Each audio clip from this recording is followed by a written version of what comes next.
Lock and की का third and final season अब बस कुछ ही दिनों में रिलीज होने वाला है। तो चलिए इस सीरीज की स्टोरी कंक्लूड होने से पहले अब तक की कहानी जान ली जाए। अगर आपने हाल ही में सीजन 1 या 2 का रिकैप देखा होगा तो ये वाला वीडियो स्किप कर सकते हो। अगर चैनल पर नए हो या स्टोरी को फिर से एक्सपीरियंस करना है तो कंटिन्यू। ये कहानी है लॉक परिवार और उनके पुश्तैनी घर द की हाउस की। ओपनिंग सीन में किसी ने इस बंदे को कॉल करके बताया कि रेंडल लॉक मारा गया। ये सुनते ही इसने मैचस्टिक की को अपने सीने में घुसाकर जान दे दी। देखते ही देखते मैचस्टिक की से निकली आग ने इसके सारे घर को जला दिया। इस शो में मैचस्टिक की तरह और भी ढेर सारे मैजिकल कीज हैं, उनके बारे में हम आगे बात करेंगे। रेंडल लॉक के एक सरफिरे स्टूडेंट सैम लेसर ने उसके घर में घुसकर फैमिली के सामने रेंडल का मर्डर किया था। रेंडल के मरने के बाद उसकी बीवी नीना बच्चों को लेकर की हाउस शिफ्ट हो गई। नीना के टोटल 3 बच्चे थे, टाइलर, किन्सी और बोडी। तीनों बच्चे मम्मी के शिफ्टिंग वाले डिसीजन को लेकर काफी नाराज थे। रेंडल का छोटा भाई डंकन इनके यहाँ सेटल होने में मदद करेगा। टाइलर और किन्सी नई स्कूल ज्वाइन करके लोकल बच्चों से दोस्ती करने लगे। घर के आसपास के एरिया को एक्सप्लोर करते वक्त बोडी को यह वेल हाउस मिला। तभी बोडी को महसूस हुआ कि वेल के अंदर से कोई लेडी उसे पुकार रही थी। उस लेडी ने बोडी को बताया कि वो बस बोडी की ईको है और उसके घर में ढेर सारे मैजिकल कीज छुपे हुए हैं। बोडी ने घर जाकर आवाजों को फॉलो करते हुए 2 कीज ढूंढ लिए, एनीवेयर की और मिरर की। एनीवेयर की मदद से आप कहीं भी ट्रैवल कर सकते हो। कहीं भी मतलब जिस लोकेशन पर जाना है वहां का दरवाजा आपने देखा होना चाहिए। इसे दरवाजे में लगाओ और मनचाही लोकेशन पर पहुंच जाओ। एनीवेयर की बोडी को जिस ब्रेसलेट में मिली थी वो ब्रेसलेट रेंडल ने किन्सी को गिफ्ट किया था। मिरर की इविल मिरर डायमेंशन या मिरर प्रिजन को ओपन करती थी। बोडी जब इस की को घर के मिरर में घुसाकर चेक कर रहा था तब उसकी मां नीना कंट्रोल खोकर डार्क मिरर प्रिजन में अटक गई। मम्मी को बचाने बोडी भागते हुए ईको से मदद मांगने चला गया। ईको इसकी मदद करने के लिए तैयार हो गई, बट उसके लिए बोडी को इसे एनीवेयर की देनी पड़ेगी। बोडी से एनीवेयर की मिलते ही नीना की मदद करने की बजाय ईको वेल हाउस से निकलकर सैम लेसर को मिलने चली गई, जो फिलहाल रेंडल को मारकर सजा काट रहा था। देख के लग रहा था कि ये दोनों एक दूसरे को पहले से जानते हैं। लकीली समय रहते टाइलर और किन्सी ने नीना को मिरर डायमेंशन से बाहर निकाला, बट बाहर आते ही नीना के सारे मेमोरीज मिट गए। मतलब उसे मैजिकल कीज और मिरर डायमेंशन के बारे में कुछ भी याद नहीं था, इंडिकेटिंग कि इस मैजिकल कीज वाले एक्सपीरियंस को बस बच्चे ही याद रख सकते हैं। स्कूल में किन्सी को फाइनली नए दोस्त मिल गए, द सवीनी स्क्वाड। ये लोग साथ मिलकर लो बजट हॉरर मूवीज बनाएंगे। दूसरी तरफ टाइलर जैकी नामी लड़की को अपनी गर्लफ्रेंड बनाने के मिशन में जुट गया, जिसकी शुरुआत काफी बुरी रही। बोडी को डर था कि ईको वापस आकर उनकी फैमिली को नुकसान पहुंचा सकती है, तो उसने घर के केयर टेकर यानी एली के अडॉप्टेड बेटे रूफस के साथ मिलकर ईको के लिए जाल बिछाया। नीना को रेंडल की बचपन की दोस्त एली से एक पुराने हादसे के बारे में पता चला। सालों पहले ग्रेजुएशन पार्टी के दौरान इनके 3 दोस्त पानी में डूबकर मर गए थे। सरप्राइजिंगली रेंडल ने यह बात कभी नीना को नहीं बताई। एनीवेयर की मदद से आजाद घूमने के बाद ईको वापस आ गई ताकि ये बोडी के की कलेक्शन का अपडेट ले सके। बोडी ने ईको को पकड़ने की मस्त प्लानिंग करके रखी थी, बट ईको ने उसका प्लान ऑलरेडी पढ़ लिया था। ईको ने बोडी को धमकी दी कि जब ये अगली बार वापस आएगी तब बिना कोई होशियारी किए बोडी उसे नए कीज ढूंढ कर देगा। ईको नहीं जानती थी कि बोडी को ऑलरेडी एक नई की मिल चुकी थी, द हेड की, जिसको पीछे गर्दन में लगाकर आप होस्ट के माइंड पैलेस में घुस सकते हो। बोडी हेड की को यूज करके खुद के दिमाग में घुस गया, I mean फिजिकली। गर्दन में की घुसाते ही आपका एक और वर्जन आ जाएगा, फिजिकल कॉन्शियसनेस, जो दरवाजे या बॉडी के केस में इस ट्रंक के जरिए माइंड पैलेस में एंटर कर सकता है।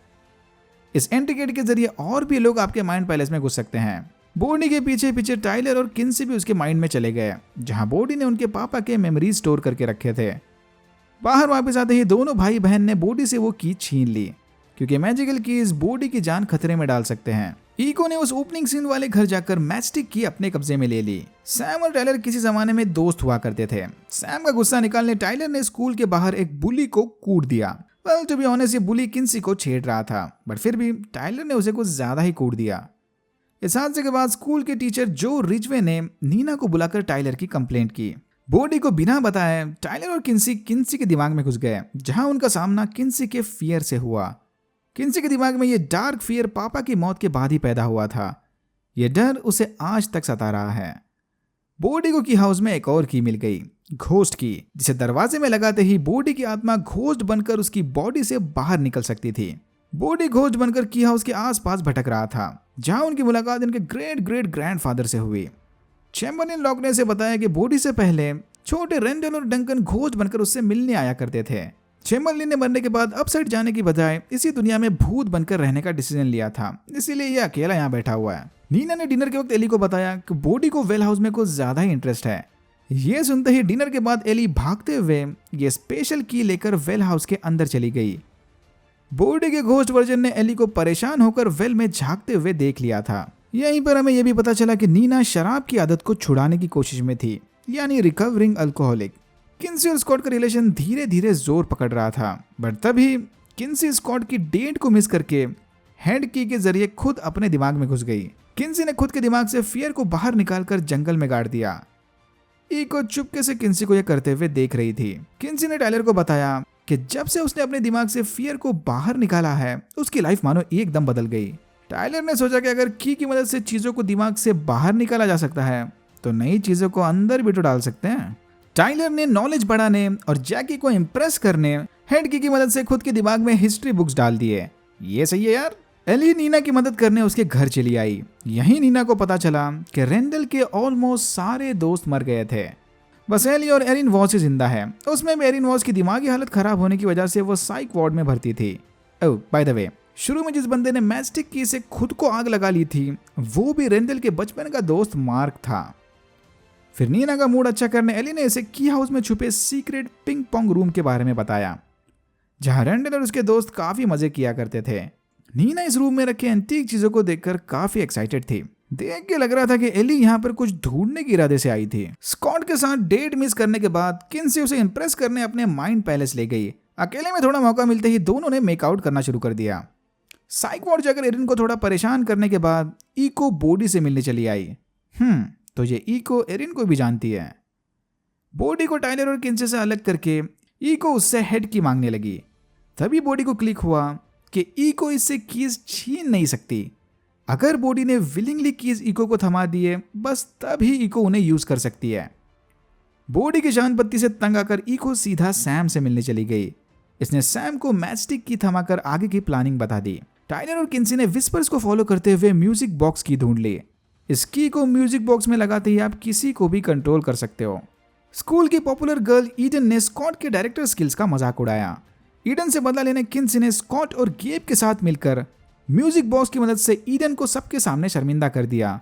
ईडन के इस वायरल वीडियो को देखकर टाइलर फौरन समझ गया कि इसके पीछे जरूर किन्सी का हाथ होगा। टाइलर ने किन्सी को कड़ी वार्निंग दी कि इन्हें मैजिकल कीज का गलत इस्तेमाल नहीं करना चाहिए। टाइलर और जैकी का रिलेशन भी थोड़ा आगे बढ़ गया। एली से बात करते वक्त नीना ने उसके चेस्ट पर बने स्कार को नोटिस किया। बिल्कुल ऐसा ही निशान इसने रेंडल की बॉडी पर भी देखा था, बट एली इस टॉपिक को चेंज करके वहां से चली गई। नीना को अब पूरा यकीन हो गया कि इस घर में और यहाँ के लोगों में जरूर कुछ गड़बड़ है। नीना ने फौरन ये बात जाकर जो को बता दी। उसी रात टाइलर और किन्सी को घर के पास वाले कब्रिस्तान में एक और की मिल गई, थॉर्न की, और सिंपली प्लांट की। इस की को सामने वाले ट्री में लगाते ही जमीन के अंदर से चमकते हुए जार्स बाहर आ गए। इन जार्स में डंकन के मेमोरीज कैद थे। ऐसे एक मेमोरी में टाइलर और किन्सी ने देखा कि रेंडल यानी उनके पापा ने उसके दोस्त लूकस पर हमला करके उसे मार दिया। दूसरी तरफ जो ने नीना को कॉल करके अपने घर बुलवाया। जो ने हाल ही में कोई अजीब सी चीज देखी थी। अनफॉर्चुनेटली नीना के वहां पहुंचने से पहले ही किसी ने जो का मर्डर कर दिया था। फिर हमने देखा कि उसी वक्त एली जो के घर के बाहर छुपी हुई थी। नीना के लाख समझाने के बाद भी पुलिस का मानना था कि जो ने खुद अपनी जान ली होगी। ऐसे कौन सुसाइड करता है भाई। किन्सी सारे मेमोरीज जार उठाकर डंकन से मिलने चली गई, बट उन मेमोरीज को देखने के बाद भी डंकन को कुछ याद नहीं आ रहा था। उसे बस ये केव्स याद हैं। किन्सी समझ गई कि शायद एडल्ट्स पर ये कीज का जादू ठीक से काम नहीं करता, तभी उन्हें कुछ याद नहीं रहता। किन्सी को किसी भी हालत में केव्स जाकर सच का पता लगाना था, पर टाइलर ने इसे ऐसा ना करने की सख्त वार्निंग दी थी। फिर किन्सी अपनी सवीनी स्क्वाड को पट्टी पढ़ाकर केव्स के अंदर ले गई, ये बोलकर कि उन्हें हॉरर मूवी की शूटिंग केव्स के अंदर करनी चाहिए। केव्स की तलाशी लेते वक्त किन्सी को अंदर ओमेगा शेप का चमकता दरवाजा मिला, बट फिर बढ़ते हुए पानी की वजह से सबको केव्स छोड़कर भागना पड़ा। स्कॉट ये सोचकर गुस्से में था कि किन्सी की वजह से आज इन सब की जानें चली जाती। इसी मौके का फायदा उठाकर गेब ने फौरन किन्सी को सपोर्ट दिखाया और उसके दिल में जगह बना ली। बॉडी को घर में एक और की मिली। की को अलमारी में लगाने के बावजूद भी कोई मैजिकल घटना नहीं घटी। ये देखकर बॉडी ने डिसअपॉइंट होकर वो की नीना के हवाले कर दी। जो की मौत के बाद दिमाग को ठंडा करने टाइलर पार्टी अटेंड करने चला गया, जहां उसकी मुलाकात ईको से हुई। इसने अभी तक ईको को नहीं देखा था, तो इसे लगा कि ये कोई रैंडम हॉट लेडी होगी। पार्टी में टाइलर और जैकी के बीच जबरदस्त झगड़ा हुआ। गुस्से में टाइलर पार्टी छोड़कर बाहर चला आया। बाहर ईको इसका इंतजार कर रही थी। ईको ने इसे अपना नाम डोज बताया और नशे में धुत टाइलर के साथ थोड़ा फ्लर्ट करके उसे अपने गाड़ी में ले गई। फिर हमने देखा कि सैम मैचस्टिक की वजह से जेल को जलाकर बाहर आ गया। सैम जेल से भागकर सीधा की हाउस चला गया। फिर एक फ्लैशबैक सीन में हमने देखा कि सैम पहली बार ईको से कब और कैसे मिला था। सैम रेंडल के ऑफिस में बैठा उसकी करंट कंडीशन पर बात कर रहा था। सैम को रेंडल पर पूरा भरोसा था कि वो कभी उसे धोखा नहीं देने वाला। रेंडल के ऑफिस में की हाउस की पुरानी फोटो लगी हुई थी। रेंडल के बाहर जाने के बाद फोटो से ईको ने सैम को आवाज लगाई और उसे टेबल पर रखी रिपोर्ट्स पढ़ने को कहा। रेंडल ने रिपोर्ट्स में साफ साफ लिखा था कि सैम को मेंटल हेल्थ इश्यूज हैं। इसका मतलब रेंडल सैम को उसके ऑफिस बुलवाकर उस पर एक तरह की रिसर्च कर रहा था। यह देखकर सैम पूरी तरह से टूट गया और इसी मौके का फायदा उठाकर ईको ने सैम को अपने लिए काम करने के लिए मनवा लिया। Okay, back to the present time. Sam ने की हाउस जाकर नीना, बोडी और किन्सी को बंदी बना लिया। सैम यहाँ पर ईको या डोज के लिए हेड की लेने आया था। डोज के साथ मौज करने के बाद टाइलर को रियलाइज हुआ कि ये तो वही लेडी है जिसके बारे में इसे बोडी ने बताया था। टाइलर उससे एनीवेयर की छीनकर वापस घर भाग गया। की हाउस पहुंचते ही टाइलर ने देखा कि सैम ने इसके फैमिली को बंदी बनाकर रखा था। सैम को रोकने की एक नाकाम कोशिश के बाद किन्सी ने सैम को बताया कि इन्होंने कीज बाहर जंगल में गाड़ दिए थे। एक्चुअल में किन्सी सैम को उसके फियर से मिलवाने ले जा रही थी। जब सैम किन्सी और बोडी के साथ घर से बाहर गया तब टाइलर ने मौका देखकर नीना को आजाद कर दिया। किन्सी के फियर से बाल बाल बचकर सैम गुस्से में वापस की हाउस चला आया, जहां उसे सारे कीज मिल गए। फिर नीना ने सैम को डिस्ट्रैक्ट किया और इसी मौके का फायदा उठाकर टाइलर ने सैम के गर्दन में हेड की लगा दी। जल्दी इनके समझ आ गया कि अंदर वाला सैम मतलब सैम की रियल कॉन्शियसनेस तो काफी भली है। सैम रेंडल को मारना नहीं चाहता था। उस दिन वो डोज के कहने पर रेंडल को धमकाकर उससे कीज लेने आया था, बट उसी चक्कर में एक्सीडेंटली गोली चल गई। टाइलर ने सैम को माफ कर दिया, बट तभी वहां पर डोज आ गई। सैम के पलटी मारते ही डोज ने उस पर चाकू से हमला किया और सारे कीज लेकर वहां से चली गई। यहीं हमें एक और बात पता चली कि डोज सिर्फ लॉग फैमिली के मेंबर से ही कीज छीन नहीं सकती। पुलिस के वहां आते ही जख्मी सैम ने की हाउस से भागने की कोशिश की, पर जल्दी जल्दी में सैम एक्सीडेंटली घोस्ट की लेके दरवाजे से बाहर चला गया। दरवाजे को पार करते ही सैम की आत्मा उसकी बॉडी से अलग हो गई। इससे पहले कि सैम कुछ समझ पाए, पुलिस ने दरवाजा बंद करके सैम को डेड घोषित कर दिया। यह देखकर सैम की आत्मा निराश होकर वहां से चली गई। इस हादसे के बाद नीना को फिर से शराब की लत लग गई। यह देखकर टाइलर और किन्सी काफी परेशान थे। सरप्राइजिंगली अल्कोहल की बॉडी में जाते ही नीना को मैजिकल कीज के बारे में सब कुछ याद आने लग गया। याद है ना, बॉडी ने इसे की दिखाई थी। बॉडी को लगा कि वो अलमारी वाली की किसी काम की नहीं, बट ऐसा नहीं था। नीना ने एक्सीडेंटली ये पता लगा लिया कि इस मेंडिंग की को अलमारी में लगाने पर अलमारी में रखी टूटी चीजें फिर से जुड़ जाती हैं। नीना ने फौरन किन्सी को बुलाकर ये करिश्मा दिखाया। किन्सी और टाइलर समझ गए कि शायद अल्कोहल की वजह से नीना भी उन कीज वाले मैजिक को याद रख सकती है। डोज वाले प्रॉब्लम को सॉल्व करने टाइलर और किन्सी सबूत की तलाश में केव्स चले गए। ओमेगा दरवाजे के पास ही इन्हें पिछले की कीपर्स यानी रेंडल के दोस्तों के नाम मिले। किन्सी ने टाइलर को बताया कि इस लिस्ट में से अब बस 2 ही लोग जिंदा बचे थे, एली और रेंडल के कॉलेज की गर्लफ्रेंड एरिन। किन्सी एरिन से ओमेगा दरवाजे के बारे में पूछताछ करने साइक वार्ड चली गई, बट किन्सी के वहां पहुंचने से पहले ही डोज ने ऑलरेडी एरिन से ओमेगा की लोकेशन निकाल ली थी। डोज हेड की मदद से एरिन के दिमाग में घुस गई, जहां उसकी मुलाकात यंग एरिन से हुई। मतलब एरिन को कोई दिमागी बीमारी वगैरह नहीं, वो किसी तरह खुद अपने ही दिमाग में कैद हो गई थी। इसलिए बाहर की दुनिया वाले एरिन का ये हाल था। एरिन की मेमोरीज को चेक करने के बाद डोज को पता चला कि रेंडल ने ओमेगा की अपने ही दिमाग में छुपा कर रखी थी। डोज के यहाँ से वापस जाते ही इधर किन्सी आ गई। किन्सी को इशारा करके एरिन ने बताया कि डोज ही इनके बचपन का दोस्त लूकस है। डोज आइडेंटिटी की मदद से अपना भेष बदलकर फिलहाल एली और रूफस के साथ उनके घर में रह रहा था। थी। नीना ने रेंडल को वापस जिंदा करने उसके अस्थियों को अलमारी में रख दिया, बट अनफॉर्चुनेटली मेंडिंग की जिंदा चीजों पर काम नहीं करती, या फिर इस केस में चीजों को जिंदा नहीं करती। अपनी करंट कंडीशन से परेशान होकर नीना ने गुस्से में रेंडल के एशेस को जमीन पर पटक दिया। नीना को यहाँ फाइनली रियलाइज हुआ कि उसे अब शराब छोड़नी पड़ेगी। सभी टाइलर को उन एशेस के बीच ओमेगा की मिली। तो रेंडल के क्रिमेशन के बाद वो की उसके दिमाग से बाहर आ गई। मे बी बॉडी ने टाइलर और किन्सी को बताया कि उसने इस मेमोरी जाने वाले बंदे यानी लूकस को एली के घर में देखा है। यह सुनते ही टाइलर और किन्सी एली से पूछताछ करने चले गए। थोड़ा खींचाताने के बाद एली ने फाइनली इन्हें सारी कहानी बता दी। सालों पहले इन्हें वो मैजिकल कीज मिले थे। इन कीज ने सबकी मानो जिंदगी बदल दी थी। फिर रेंडल के उकसाने के बाद सारे उस केव में लगे ओमेगा दरवाजे को खोलने के लिए राजी हो गए। दरवाजे के खुलते ही उसके अंदर से गोल्डन बुलेट जैसे आयन के टुकड़े बाहर आए। एक टुकड़ा आकर लूकस की बॉडी में घुस गया।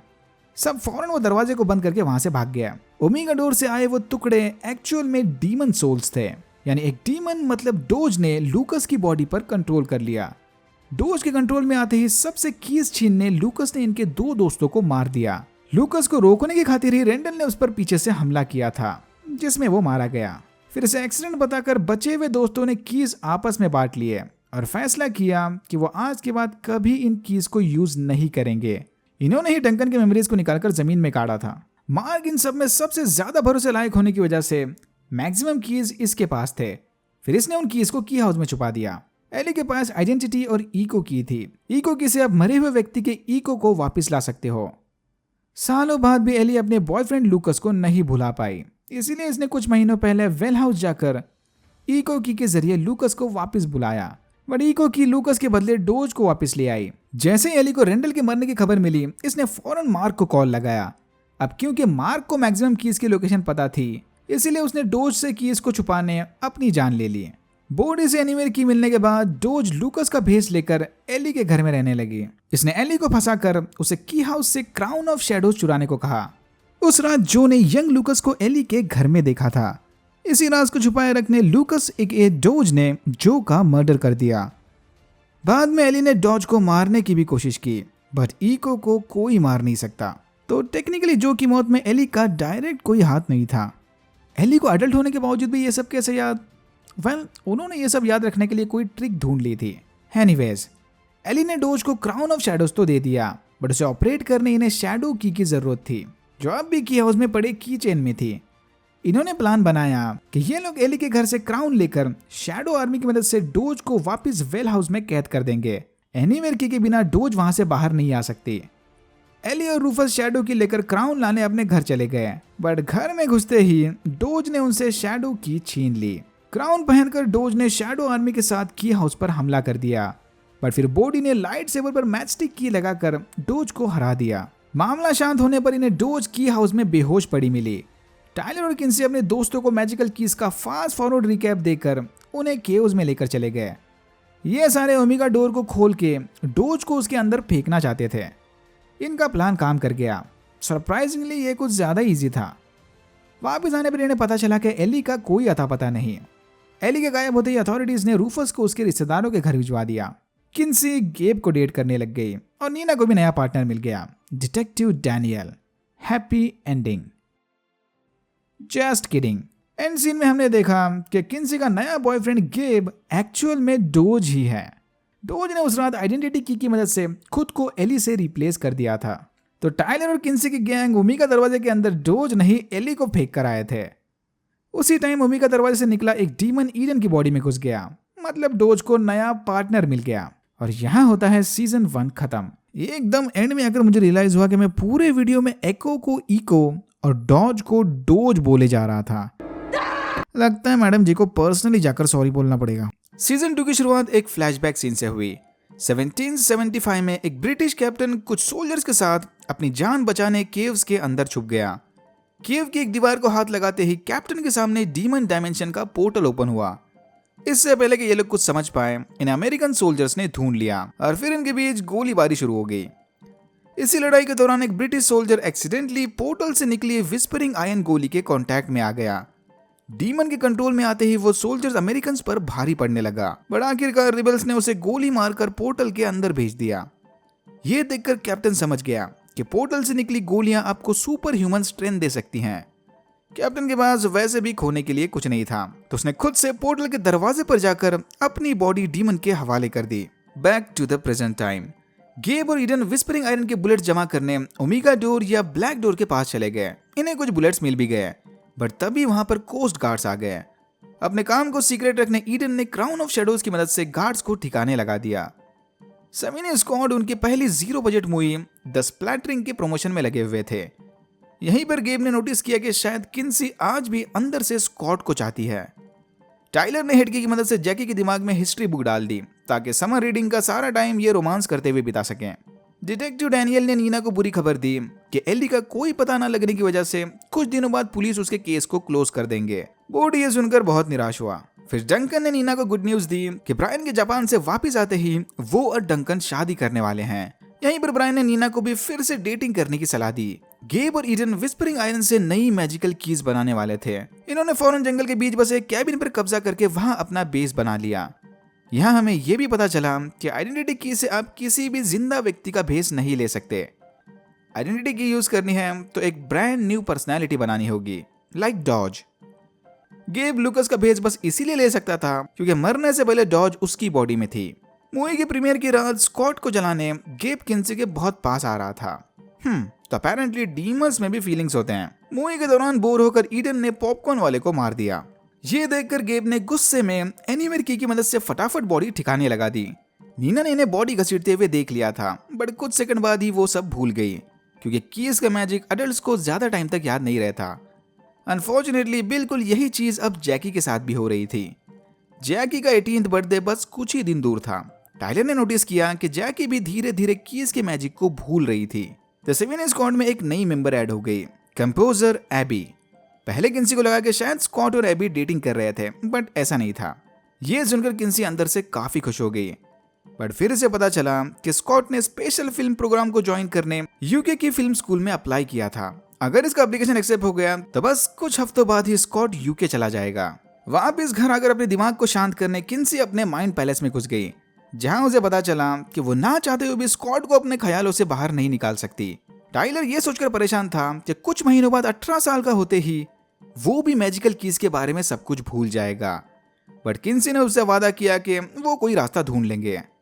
उधर गेब और ईडन ने विस्परिंग आयरन की मदद से नई मैजिकल की बना ली, बट पहले टेस्ट में बुरी तरह से फेल होते ही गेब समझ गया कि मैजिकल कीज बनाना इतना आसान काम नहीं। की मेकिंग प्रोसेस की इंफॉर्मेशन उगलवाने गेब किन्सी से मिलने चला गया। ईडन ने किन्सी के फियर को कैबिन के अंदर लॉक करके रखा था क्योंकि ईडन के साथ नफरत की वजह से किन्सी का फियर बार बार उसके पीछे आ रहा था। किन्सी को अचानक रियलाइज हुआ कि उसने अभी तक गेब पर माइंड की यूज नहीं की। गेब किन्सी के बारे में सब कुछ जानता था, बट उसे गेब के बारे में ज्यादा कुछ नहीं पता। Red flags. नीना को उसके हिस्टोरिकल इंटीरियर नॉलेज की वजह से मैथिसन एकेडमी के थिएटर हॉल को रिनोवेशन करने का काम मिल गया, जहां उसकी मुलाकात स्कूल के नए हिस्ट्री टीचर जॉश बेनेट से हुई। पहली मुलाकात में ही ये हिस्ट्री के नॉलेज को लेकर आप इसमें भिड़ गए। जॉश ने पहले ही दिन क्लास का सरप्राइज टेस्ट लिया। बहुत कोशिश करने के बाद भी जैकी को कुछ नहीं याद आया। समर स्टडीज स्किप करवाने टाइलर ने उसके दिमाग में हिस्ट्री बुक डाल दी थी, बट बढ़ती उम्र की वजह से जैकी वो सब भी भूल गई। बॉडी को भी फाइनली नई दोस्त मिल गई, जेमी। जेमी का भरोसा जीतने के बाद बॉडी ने उसे की हाउस वाली मैजिकल कीज के बारे में बताया। फिर हमें पता चला कि जेमी जॉश की बेटी है। कार एक्सीडेंट में अपनी बीवी को खोने के बाद फ्रेश स्टार्ट करने जॉश जेमी को लेकर यहाँ शिफ्ट हो गया था। यह सुनकर नीना और जॉश ने अपनी पहली ऑकवर्ड मुलाकात को भुलाकर फ्रेश स्टार्ट करने का डिसीजन लिया। टीम की मेंबर एबी को मैजिकल कीज के बारे में बताकर किन्सी ने ऑफिशियली उसे सेवन स्क्वाड का मेंबर बना लिया। ये लोग मैजिकल कीज से मूवी में स्पेशल इफेक्ट डाला करते थे। यहाँ स्कॉट ने सबसे वादा किया कि वो स्प्लैटरिंग के सीक्वल की स्क्रिप्ट लिखे बिना कहीं नहीं जाने वाला। गेब घुमा फिर अगर किन्सी से मैजिकल कीज को बनाने के बारे में इंफॉर्मेशन निकलवाने लगा। यहीं पर उसे पता चला कि की हाउस के बाहर चैम्बरलिन लॉक का घोस्ट अभी तक भटक रहा था। गेब ने प्लान बनाया कि वो घोस्ट की मदद से चैम्बरलिन लॉक से की मेकिंग प्रोसेस के बारे में जानेगा। जैसे ही किन्सी ने हेड की से गेब के दिमाग में घुसने की बात की, उसने इरिटेट होकर मना कर दिया। गेब का अजीब सा रिएक्शन देखकर किन्सी ने उसे वापस घर जाने को कहा। जैकी को खुश करने टाइलर ने उसके साथ मिलकर मैजिकल एक्सपीरियंस को याद रखने वीडियो बनाया, ताकि फ्यूचर में कीज के बारे में भूलते ही ये वीडियो देखकर अपनी यादें ताजा करेंगे। स्कॉट और किन्सी उसके फ्यूचर करियर को लेकर सीरियस डिस्कशन में लगे हुए थे कि तभी जलस गेब ने वहां आकर उनकी बातें रोक दी। अपनी दोस्ती को आगे बढ़ाने नीना और जॉश ने बच्चों के साथ प्ले डेट प्लान की। तभी हमें पता चला कि जॉश के पास की हाउस का एग्जैक्ट रेप्लिका डॉल हाउस है। जब किन्सी रूटीन विजिट पर एरिन से मिलने गई थी, तब गेब ने बॉडी को फुसलाकर घोस्ट की यूज की। घोस्ट बनकर गेब ने चैम्बरलिन को पट्टी पढ़ाई कि वो किन्सी का बॉयफ्रेंड है और इसकी परपोती के लिए नई की बनाकर उसे इंप्रेस करना चाहता है। चैम्बरलिन ने गेब को की मेकिंग का सारा प्रोसेस बता दिया, पर चुपके से कोई इन दोनों पर नजर रखे हुए था। अचानक किन्सी को याद आया कि एलिनी ने बताया था कि की कीपर्स ने अडल्ट होने के बावजूद भी जादू को याद रखने का रास्ता ढूंढ लिया था। मैजिक मेमोरी लॉस का हल ढूंढने किन्सी और टाइलर एरिन के दिमाग में घुस गए, जहां उनकी मुलाकात एरिन की कॉन्शियसनेस से हुई, जो बरसों से इसके दिमाग में अटकी हुई थी। एरिन को शांति से सब कुछ समझाने के बाद किन्सी और टाइलर ने उसे आजाद कर दिया। कॉन्शियसनेस रिस्टोर होते ही एरिन वॉज पूरी तरह से ठीक हो गई। 23 साल पहले एरिन की हाउस में बैठी हेड की को यूज कर रही थी कि तभी एक्सीडेंटली वहां की नौकरानी ने हेड की गिरा दी, और बस तब से लेकर आज तक एरिन उसके दिमाग के अंदर अटकी हुई थी। बैंक का पैसा वापस मिलने तक एरिन लॉक्स के साथ की हाउस में रहेगी। एरिन ने सबको चेतावनी दी कि उन्हें जल्दी से जल्दी सारे कीज को तबाह कर देना चाहिए। जॉर्ज मर गई तो क्या हुआ, वो कीज में छुपी शैतानी शक्तियां बच्चों को जादू का आदी बना देगी। बट टाइलर और किन्सी को लगता है कि कीज उनके पास बिल्कुल सेफ हैं।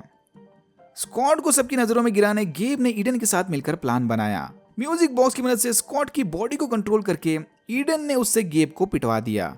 स्कॉट का ये बर्ताव देखकर सब काफी हैरान थे। म्यूजिक बॉक्स को वापस की हाउस में जाकर रखते वक्त ईडन ने एनीवेयर की गवा दी। एनीवेयर की अब क्लूलेस डंकन के कब्जे में आ गई। बॉडी को घर में एक और नई की मिल गई, स्मॉल वर्ल्ड की। प्ले डेट के दौरान नीना जॉर्ज के ऑफिस में रखे की हाउस के छोटे वर्जन को देखकर थोड़ी परेशान हो गई, बट जॉर्ज ने ये बोलकर बात घुमा ली कि वह एंटीक चीजों का कलेक्टर है। यहाँ आने के बाद की हाउस की लंबी हिस्ट्री से इंप्रेस होकर उसने ये डॉल हाउस खरीदा था। की हाउस के छोटे मॉडल को देखते ही बॉडी को क्लिक हुआ कि वो स्मॉल वर्ल्ड की इस डॉल हाउस के लिए बनी थी। स्मॉल वर्ल्ड की को डॉल हाउस में लगाते ही आप की हाउस में चले सारे इवेंट्स को लाइव देख सकते हो और लिटरल बिग बॉस की तरह की हाउस में रखी चीजों से इंटरेक्ट भी कर सकते हो। फॉर एग्जाम्पल, बॉडी ने एक्सीडेंटली डॉल हाउस में रखे उसके बेड को तोड़ दिया। घर जाकर उसने देखा कि रियल लाइफ में उसका बेड बिल्कुल वैसे ही टूटा पड़ा था। जल्दी जल्दी में बॉडी डॉल हाउस से स्मॉल वर्ल्ड की को निकालना भूल गया और इसी चक्कर में एक स्पाइडर डॉल हाउस के अंदर घुस आई। डॉल हाउस के अंदर घुसते ही वो स्पाइडर की हाउस में जाकर जायंट स्पाइडर बन गया। बॉडी ने समय रहते जेमी को कॉल करके उस स्पाइडर को मरवा दिया। एरिन ने फाइनली लॉक्स को बताया कि उन्होंने मेमोरी की मदद से अडल्ट होने के बावजूद भी मैजिक को याद रखा था और मेमोरी की डंकन ने बनाई थी। बाद में की कीपर्स ने डंकन की ही मेमोरीज निकाल दी है। डंकन की करंट कंडीशन को देखकर एरिन ने टाइलर और किन्सी को बोलकर वो मेमोरी जार वापस डंकन के दिमाग में रखवा दिए। मेमोरीज रिस्टोर होते ही डंकन की हालत और खराब होने लगी। उसे लगातार पुराने दिनों के विजन्स और हेलुसिनेशंस आने लगे। सारे समझ गए कि डंकन को ठीक करने इन्हें जल्द से जल्द मेमोरी की ढूंढनी होगी। एक और धमाकेदार फेल्ड एक्सपेरिमेंट के बाद गेब समझ गया कि चैम्बरलिन ने उससे झूठ कहा था। गेब गुस्से में वापस बॉडी को फंसाकर चैम्बरलिन से मिलने चला गया, जहां चैम्बरलिन ने उसे बताया कि उसकी आत्मा पर लगे पैरासाइट को देखते ही वो समझ गया था कि गेब एक डीमन है और नई मैजिकल की सिर्फ एक लॉक ही बना सकता है, बाकी किसी का खून काम नहीं करने वाला। चैम्बरलिन ने गेम को बातों में बिजी रखकर सैम के घोस्ट को उसकी बॉडी में घुसने भेज दिया, पर समय रहते गेम ने वापस अपनी बॉडी पर कंट्रोल करके सैम को बाहर निकाल दिया। तो वो चुपके से नजर रखने वाला बंदा सैम था। किन्सी को फाइनली रियलाइज हुआ कि बिना फियर की जिंदगी जीने में मजा नहीं। किन्सी के पुकारते ही उसकी फियर केज तोड़कर वापस किन्सी के दिमाग में घुस गई। स्कॉट ने किन्सी को बताया कि उसे गेब और ईडन पर थोड़ी नजर रखनी चाहिए, क्योंकि वो दोनों कुछ दिनों से बड़ा ही अजीब सा बर्ताव कर रहे थे। जॉर्ज कुछ स्टूडेंट्स को अपना एंटीक हिस्ट्री कलेक्शन दिखा रहा था। जॉर्ज ने इन्हें बताया कि उसके एंसेस्टर्स अमेरिकन रिवॉल्यूशनरी वॉर के वक्त ब्रिटिश आर्मी के लिए लड़ते थे। बरसों से यूनिक बुलेट जॉर्ज के परिवार का हिस्सा है। वह बुलेट एक्चुअल में विस्परिंग आयन थी। महंगा देखकर गेब ने वो बुलेट चुरा ली, क्योंकि नए कीज बनाने इसे और विस्परिंग आयन की जरूरत थी। यहीं पर किन्सी को भी यकीन हो गया कि गेब और ईडन के बीच पक्का कुछ चला है। मेमोरी की को ढूंढने की खातिर एरिन ने टाइलर की मदद से रेंडल के साथ वाली आखिरी मेमोरी बाहर निकाली, जिसके अंदर यह साफ साफ दिख रहा था कि रेंडल ने मेमोरी की स्कूल के कैंपस में कहीं छुपाई थी। गेब ने प्लान बनाया कि वो म्यूजिक बॉक्स की मदद से किन्सी को कंट्रोल करके उससे नई मैजिकल की बनाएगा, बट की हाउस जाते ही उसे पता चला कि टाइलर और किन्सी डंकन की बनाई मेमोरी की मदद से उसकी मेमोरी रिस्टोर करने वाले थे। यह सुनते ही गेब ने किन्सी के बजाय डंकन को अपना टारगेट बना लिया, क्योंकि वो जानता था कि डंकन कीज बना सकता है। डंकन फ्लैशबैक मेमोरी से परेशान होकर डिस्ट्रैक्शन के लिए दिन रात गराज में बैठा उसकी मसल कार को रिस्टोर करने लगा। टाइलर मेमोरी की को ढूंढने गेब और लोगन के साथ स्कूल कैंपस चला गया, जहां टाइलर ने हरक्यूलिस की मदद से कैंपस में रखा बेंच उखाड़ कर मेमोरी की ढूंढ ली। सीजन 1 और 2 के बीच वाले गैप में बॉडी को यह हरक्यूलिस की मिली थी। हरक्यूलिस की से उसके यूजर को सुपर ह्यूमन स्ट्रेंथ मिलती है। बॉडी थोड़ा दिमाग को शांत करने एनीवेयर की लेकर रूफस से मिलने चला गया, जहां रूफस ने उसे बताया कि एली के गायब होने वाली रात रूफस ने उसके घर में 2 डॉज को देखा था। नीना और जॉर्ज का रिलेशनशिप फाइनली नेक्स्ट लेवल पर पहुंच गया and then they do it. Nina के वहां से जाते ही जॉर्ज ने देखा कि उसके ड्रॉअर से किसी ने वो विस्परिंग आयन की बुलेट चुरा ली। जॉर्ज के इसी कलेक्शन में उन केव्स वाले पोर्टल का पुराना स्केच भी पड़ा था, इंडिकेटिंग कि जॉर्ज उस दूसरी डायमेंशन वाले दरवाजे के बारे में जानता है। गेब और ईडन की पहेली को सॉल्व करने किन्सी माइंड की लेकर पार्टी में चली गई। ईडन की पूरी तरह से नशे में धुत होते ही किन्सी और स्कॉट उसके दिमाग में घुस गए, जहां उन्हें पता चला कि ईडन एक डीमन है और उसका बॉयफ्रेंड गेब ही डॉज है। ईडन के दिमाग से बाल बाल बचकर जिंदा बाहर आकर किन्सी अपना टूटा हुआ दिल लेकर वापस घर चली गई। उधर की हाउस में टाइलर और एरिन ने मेमोरी की मदद से डंकन के सारे मेमोरीज रिस्टोर कर दिए। तभी वहां पर किन्सी ने आकर इन्हें बताया कि गेब ही डॉज है। बॉडी ने 2 डॉजेस वाली बात बताकर यह कंफर्म कर दिया कि उस रात ये लोग डॉज नहीं बल्कि एली को ब्लैक डोर के उस पार फेंक कर आए हैं। इससे पहले कि ये लोग इस बड़ी बॉम्ब न्यूज को प्रोसेस कर पाए, वहां पर गेब आ गया। टाइलर और किन्सी ने किसी तरह डंकन का बहाना देकर गेब को वहां से भगा दिया, ये बोलकर के गेब उनके पर्सनल फैमिली मैटर में ना पड़े तो ही अच्छा है। लकीली गेब मान गया। डंकन की मेमोरीज वापस आते ही उसे भी कीज की विस्परिंग सुनाई देने लगी। विस्पर्स को फॉलो करते हुए डंकन और टाइलर को रेंडल के कैसेट कलेक्शन में चेन की मिली। डंकन वो की लेकर एरिन के पास चला गया, बट एरिन को भी ये पता नहीं था कि वो चेन की काम कैसे करती है। एरिन ने डंकन को बताया कि इस डॉज का फुल एंड फाइनल सोल्यूशन निकालने से पहले वो कहीं नहीं जाने वाली, बट डंकन ने उसे समझाया एरिन को अब ये सब कुछ भूलकर अपनी लाइफ एंजॉय करनी चाहिए। वैसे भी इन मैजिकल कीज ने एरिन से उसकी आधी लाइफ छीन ली थी। अच्छा होगा अगर एरिन इन सबको भुलाकर अपनी बाकी की जिंदगी की हाउस से कहीं दूर बिताए। ईडन की मम्मी ने उसे बुरी खबर सुनाई कि उसके पापा का किसी दूसरी औरत के साथ अफेयर चला हुआ है, पर डीमन होने की वजह से ईडन को अब इन बातों से कोई फर्क नहीं पड़ता।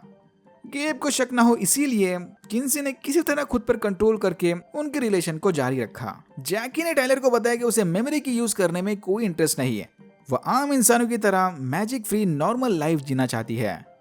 एरिन ने डंकन को लेटर लिखकर बताया कि वो अकेले ही डॉज को मारने चली गई। एरिन ने डंकन से झूठ कहा था कि उसे चेन की के बारे में कुछ नहीं पता। चेन की और स्पेशल लॉक की मदद से आप अपने अपोनेंट को जंजीरों में बांध सकते हो। एरिन गेब को जंजीरों में जकड़कर वापस वेल हाउस ले जाने वाली थी। किसी भी आजाद एको को वापस वेल हाउस ले जाते ही वो नष्ट हो जाएगी। एरिन का प्लान ऑलमोस्ट काम कर गया, बट तभी ईडन ने पीछे से हमला करके गेब को आजाद कर दिया। जंजीरों से छूटते ही गेब ने एरिन का गला घोंटकर उसे मार दिया और प्लांट की मदद से उसकी बॉडी को जमीन में गाड़ दिया। मरने से पहले एरिन ने गेब के अंदर मौजूद लूकस को पुकारने की कोशिश की, बट उसका कोई फायदा नहीं था। गेब और ईडन के वहां से जाने के बाद लॉक्स ने एरिन की बॉडी को जमीन में धंसते हुए देख लिया, बट अब काफी देर हो चुकी थी। ईडन ने गेब को बहुत समझाने की कोशिश की कि अगर एरिन को गेब की सच्चाई पता चल गई, मतलब लॉक्स भी जानते होंगे कि यही डॉज है, बट ना, गेब की आंखों पर तो क्वीन किन्सी के प्यार की पट्टी पड़ी थी। एरिन वाले हादसे के बाद गेब का भरोसा जीतने किन्सी ने उसे कॉल करके बताया कि वो मेमोरी की डंकन पर काम कर गई और उसकी सारी यादें वापस आ गई। सीक्वल मूवी की शूटिंग करने के बहाने किन्सी ने गेब और ईडन को की हाउस बुलवा लिया। लॉक्स ने स्कॉट के साथ मिलकर इन दोनों को पकड़ने का प्लान बना लिया। यहीं पर फाइनली स्कॉट और किन्सी का फिर से पैचअप हो गया। ईडन और गेब के की हाउस में आते ही टाइलर और बॉडी ने ईडन को गेब से अलग कर लिया। फिर बॉडी ने जेमी की मदद से डॉल हाउस के जरिए ईडन को ग्लास के अंदर कैद कर लिया, बट कुछ देर बाद ही जॉर्ज के वहां आने की वजह से जेमी को डॉल हाउस से वो की निकालनी पड़ी। मतलब अब ईडन उसकी कैद से आजाद हो गई। ऊपर एक चिड़िया को रूम से बाहर निकलता देख गेब भी समझ गया कि ये लॉक्स उसे फंसाकर वेल हाउस के अंदर ले जाने वाले थे। एंड मोमेंट पर वहां पर ईडन ने आकर लॉक्स का सारा प्लान चौपट कर दिया। प्लान के फेल होते ही गेब ने उनसे एनीवेयर की छीन ली और बॉडी और डंकन को किडनैप करके उस कैबिन में ले गया। जाने से पहले गेब ने ईडन को धोखा देकर वहीं की हाउस में छोड़ दिया, क्योंकि अब उसे ईडन की कोई जरूरत नहीं। गेब से धोखा खाने के बाद ईडन स्कॉट को ढाल बनाकर वहां से भाग निकली। गेब ने डंकन को धमकी दी कि अगर बॉडी की सलामती चाहते हो तो उसे गेब के लिए मैजिकल की बनानी होगी। ना चाहते हुए भी बॉडी को बचाने की खातिर डंकन ने गेब के लिए डीमन की बनाई। इस की के जरिए गेब किसी भी इंसान को डीमन में बदलकर अपना गुलाम बना सकता था। गेब का पहला शिकार बना उनके स्कूल का दोस्त हावी। वादे के मुताबिक डीमन की मिलते ही गेब ने डंकन और बॉडी को छोड़ दिया, बट कुछ देर बाद ही हावी को उन्हें मारने भेज दिया। ईडन के जैकेट से मिले फूड डिलीवरी बिल्स को ट्रैक करते हुए लॉक्स ने गेब के कैबिन इन द वुड्स को ढूंढ लिया और समय रहते बॉडी और डंकन को हावी के हमले से बचा लिया।